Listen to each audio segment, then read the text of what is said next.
धीमहि तन्नो विष्णु प्रचोदयात्। आप सभी का मेरे YouTube चैनल पर हार्दिक स्वागत है। आज की वीडियो में मैं आपको सुनाने वाली हूँ उत्पन्ना एकादशी की कथा। मार्गशीर्ष मास के कृष्ण पक्ष की एकादशी को ही उत्पन्ना एकादशी कहा जाता है। माना जाता है इसी दिन एकादशी माता का जन्म हुआ था। एकादशी माता अपने सभी भक्तों की रक्षा करती हैं, उनकी सभी मनोकामनाएं पूर्ण करती हैं। आज की कथा प्रारंभ करने से पहले मैं आपको बता दूं कि मेरे चैनल पर उत्पन्ना एकादशी की संपूर्ण पूजा विधि की भी जानकारी है। व्रत के दिन आपको किन नियमों का पालन करना चाहिए, व्रत खोलते समय आपको किन बातों का ध्यान रखना है, किन चीजों का दान करना चाहिए और क्या खाकर व्रत खोलना चाहिए। अगर आप इस बारे में जानना चाहते हैं तो मेरे चैनल पर पहले से ही अपलोडेड वीडियो को भी आप देख सकते हैं।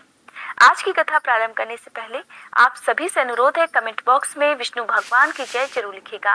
धर्मराज युधिष्ठिर भगवान कृष्ण से कहने लगे, हे भगवान, मैंने कार्तिक शुक्ल एकादशी अर्थात देव प्रबोधनी एकादशी का सविस्तार वर्णन सुना। अब आप कृपया कर मुझे मार्गशीर्ष माह के कृष्ण पक्ष की एकादशी के बारे में भी बताइए। इस एकादशी का क्या नाम है, इसके व्रत का क्या विधान है, क्या विधि है, इस व्रत को करने से किस फल की प्राप्ति होती है और इस दिन कौन सी कथा सुनी जाती है।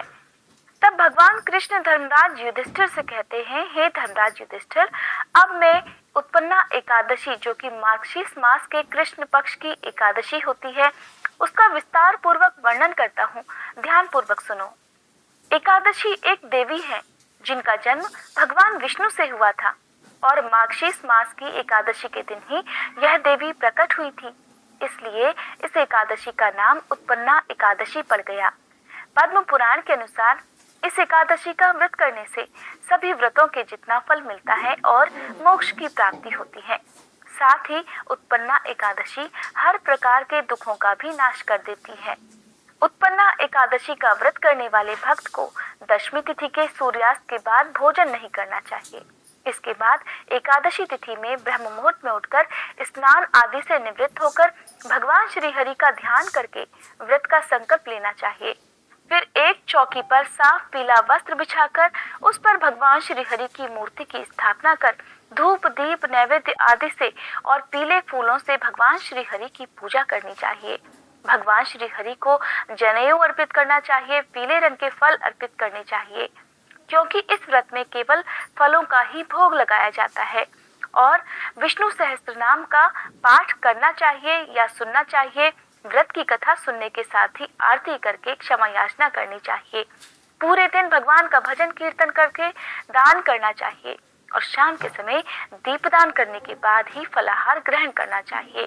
अगले दिन यानी कि द्वादशी तिथि पर विष्णु भगवान के साथ साथ श्री कृष्ण की पूजा कर जरूरतमंदों को भोजन कराने के बाद उन्हें विदा कराने के बाद ही अपना व्रत खोलना चाहिए।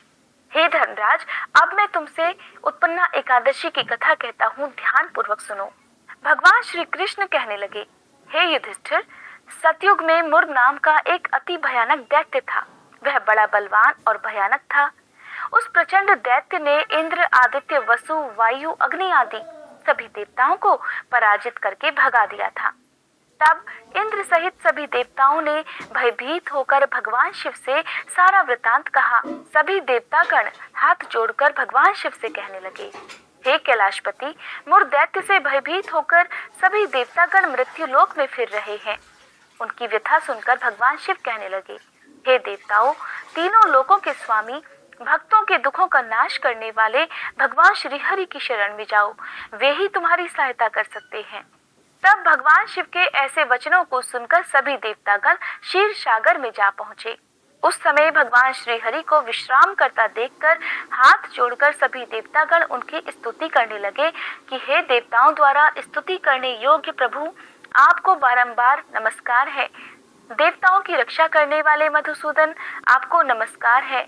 कृपया आप हमारी रक्षा करें। दैत्यों से भयभीत होकर हम सभी आपकी शरण में आए हैं। आप इस संसार के कर्ता, माता पिता, उत्पत्ति, पालन करता और संहार करता है। सभी को शांति प्रदान करने वाले हैं। आकाश और पाताल भी आप ही के हैं। सबके पितामह ब्रह्मा, सूर्य, चंद्र, अग्नि, सामग्री, होम, आहुति, मंत्र, तंत्र, जप, यजमान, यज्ञ, कर्म, कर्ता और भोक्ता भी आप ही हैं। आप सर्वव्यापक हैं।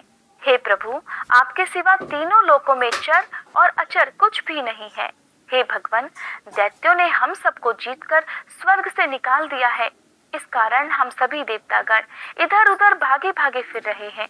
कृपया आप उन दैत्यों से हम सबकी रक्षा कीजिए। देवराज इंद्र के ऐसे वचन सुनकर भगवान श्री हरि कहने लगे, हे देवराज इंद्र, ऐसा मायावी दैत्य कौन है जिसने सभी देवतागणों को जीत लिया है? उसका नाम क्या है? उसमें कितनी ताकत है? वह किसके आश्रय में है तथा उसका स्थान कहाँ है? यह सब मुझसे विस्तार पूर्वक कहो। तब भगवान श्री हरि के ऐसे वचन सुनकर देवराज इंद्र कहने लगे, हे भगवान, प्राचीन समय में एक नाड़ीजंग नामक राक्षस था। उसके महापराक्रमी और लोक विख्यात मुर नाम का एक पुत्र पैदा हुआ। उसकी चंद्रावती नाम की नगरी है। उसी ने सभी देवतागणों को स्वर्ग से निकालकर वहां पर अपना अधिकार जमा लिया है। उसने इंद्र, अग्नि, वरुण, यम, वायु, ईश, चंद्रमा, नैऋत्य आदि सभी के स्थानों पर भी अपना अधिकार जमा लिया है। सूर्य बनकर वह स्वयं ही प्रकाश करता है और स्वयं ही मेघ बन बैठा है। उसे जीत पाना बहुत मुश्किल है। हे असुर निकंदन, उस दुष्ट को मारकर कृपया देवताओं को अजय बनाइए। ऐसे वचन सुनकर भगवान श्री हरि कहने लगे, हे देवराज इंद्र, मैं शीघ्र ही अब उसका संहार करूंगा। तुम चंद्रावती नगरी में जाओ। इस प्रकार कहकर भगवान श्री हरि सभी देवताओं सहित चंद्रावती नगर की ओर प्रस्थान कर गए। उस समय दैत्य मुर सेना सहित युद्ध भूमि में गरज रहा था। उसकी भयानक गर्जना सुनकर सभी देवतागण भय के मारे चारों दिशाओं में भागने लगे। जब स्वयं भगवान श्री हरि रणभूमि में आए तो दैत्य उन पर भी अस्त्र शस्त्र और आयुध लेकर दौड़ पड़े। तब भगवान ने उन्हें सर्प के समान अपने बाणों से बींध डाला। इस प्रकार बहुत से दैत्य मारे गए। अब केवल मुर ही युद्ध स्थल में बचा रहा। वह अविचल भाव से निडर होकर भगवान के साथ युद्ध करता रहा। भगवान जो भी तीक्ष्ण बाण चलाते वह उसके लिए फूल साबित हो जाता। उसका शरीर छिन्न भिन्न होने लगा, किंतु वह लगातार युद्ध ही करता रहा। इस प्रकार भगवान श्री हरि के साथ उस दैत्य का युद्ध लगभग 10,000 वर्षों तक चलता रहा, किंतु मुर नहीं हारा। आखिरकार इतने लंबे समय तक युद्ध करने के बाद भगवान श्री हरि थक कर बद्रिकाश्रम चले गए। वहां हेमवती नामक सुंदर गुफा में विश्राम करने के लिए उसके अंदर प्रवेश कर गए। कहा जाता है यह गुफा 12 योजन लंबी थी और उसका केवल एक ही प्रवेश द्वार था। भगवान विष्णु वहां योग निद्रा की गोद में सो गए। तभी उनके पीछे पीछे मुर नामक दैत्य भी वहां आ गया और भगवान श्री हरि को सोया देखकर उन्हें मारने को तैयार हुआ। तभी भगवान के शरीर से उज्जवल कांतिमय रूप वाली एक देवी प्रकट हुई। उनके चेहरे से अलौकिक तेज झलक रहा था। तब देवी ने मुर नामक दैत्य को युद्ध के लिए ललकारा, फिर उसके साथ युद्ध किया और उसे मौत के घाट उतार दिया। उधर जब भगवान श्री हरि योग निद्रा की गोद से उठे तब उन्हें सारी बात पता चली। सारी बातों को जानकर वह देवी से कहने लगे कि हे देवी, आपका जन्म क्योंकि एकादशी के दिन हुआ है, अतः आज से आप उत्पन्ना के नाम से पूजी जाएंगी और आपके भी भक्त वही होंगे जो मेरे भक्त हैं। इस प्रकार कहा जाता है उत्पन्ना एकादशी के दिन भगवान श्री हरि के साथ साथ एकादशी माता की भी पूजा करनी चाहिए। हे एकादशी माता, इस कथा को कहने सुनने और हुंकारा भरने वाले सभी भक्तों की मनोकामनाएं पूर्ण करना, उन सभी को हर दुखों से बचाए रखना। ये थी उत्पन्ना एकादशी की व्रत कथा।